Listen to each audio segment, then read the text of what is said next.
Let's go. It's your man Mike Bowens coming to you once again live and direct. Listen, I got another powerful message for you. This message is entitled, Just Because I Love You Doesn't Mean I Give You Everything You Want. Just because I love you doesn't mean I give you everything you want. Now listen, when we think about God and we're praying for something and we're wanting things to happen in our lives and we're working towards it. See, what if God were to give you everything that you want when you wanted it? He'd be a genie in a bottle. You just rub that bottle but see, his intelligence is greater than ours. And him being a good father, he's not going to give you everything at the time that you think you should have it. Because he understands that sometimes if he give it to you too soon, instead of it being a blessing to you, it could damage you. Instead of it being a blessing to you, it could be a hindrance to you. Because let's think about it. How many people, if God gave you everything that you asked for right now, would you still pray? Would you still seek his face? Would you still give your tithes and offerings? Would you still go to church? Would you still praise? A lot of people. I know everybody saying, yes, I would, Mike.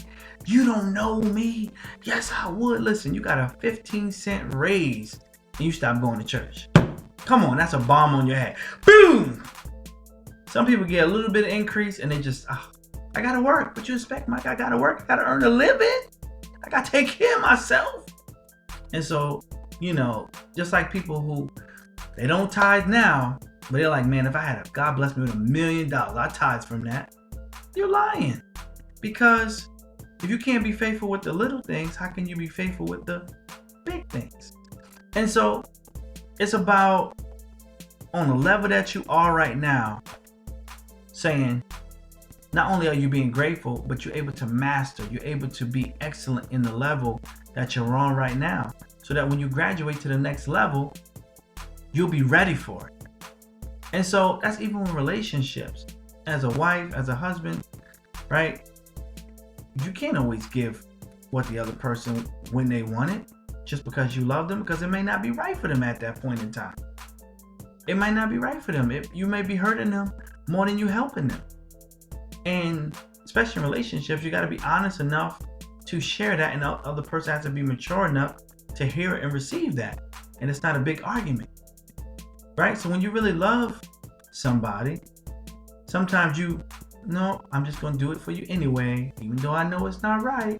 And then when it don't work out right, then everybody's mad at the moon. When instead in the beginning, hey, I'm just not able to do this for you right now, or I don't think we should do this right now. And the other person said, you know what? I think you're right. And you come up with a different solution to the problem. And so, just like as a parent to a child, every time they ask you for something, you're not going to always give it to them, because you know there's a time to do it and it's a time not to. Hey, if you get good grades in school and you're giving your best at school, you come home and you're keeping your room clean and you're doing the things that I'm asking you to do at home, then we can talk about a new Xbox. Then we can talk about, a new X, a new Y, a new Z.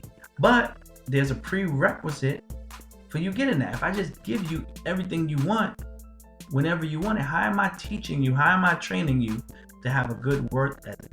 How am I teaching you and training you that you got to put in work before the reward?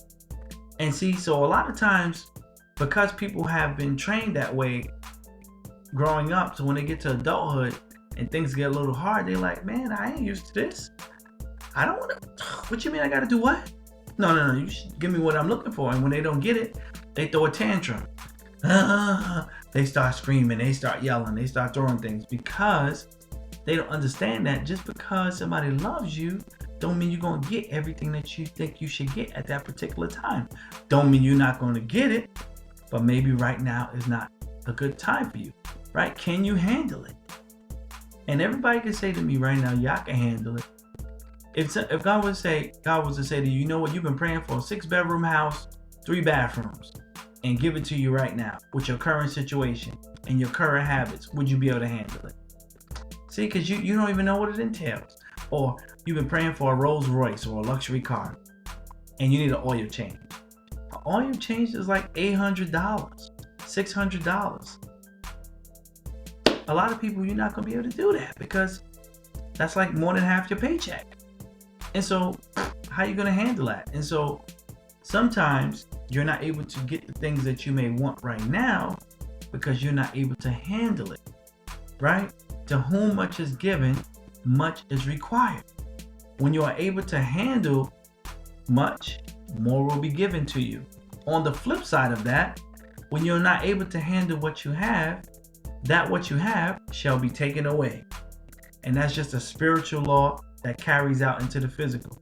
And if you don't understand these principles, right, things will be constantly taken away from you. You don't understand why. And if you understand these principles, things will constantly be added to you, right? And if you understand why, they will continue to be added to you because you can handle what you have. And so anytime you want to go to the next level, anytime you want a blessing, anytime you want to see increase in your life, analyze your life, look over your life, right? And see how can you be better in particular areas, right? You can't say you want more money, but you got bad credit and you take out the time out to clear up your credit. Some people say, well, I got to do anything, Mike, because when you look at credit, it tells you if you're a good steward over the debts that you have already acquired. So why would you get more if you can't take care of what you already have? I'm dropping bombs on your head. I know I am. Boom, boom, boom, boom, boom. And so you got to look at your life and say, dang, all right. You want to have children, but you and your spouse are always arguing and fighting. Why would a child come into your life and you two can't get along? Now it's going to be another person with more pressure. Maybe that's the issue. You want to raise at your job, but you don't show up to work on time. Now, so why would they give you a raise? You're a manager at the job that you have, but you want your own business, but your employees don't listen to you. The people that's underneath you, that your people that you're over, don't listen to you. They don't follow you. So how would you have your own company and those people who you are managing now don't listen to you? How would you have your own company and think that they're going to listen to you and be responsive to you? You must be able to manage where you are to move to the next level. Right? So instead of thinking, let me just get the big, learn to manage where you are. And then more will be allotted to you. I hope this makes sense to somebody out there. Right? If this message is reaching you, right, hit that subscribe button. Also share these videos with some other people who you think needs to hear it. And this is your man, Mike Bowens. I'm signing off until next time, saying, be blessed.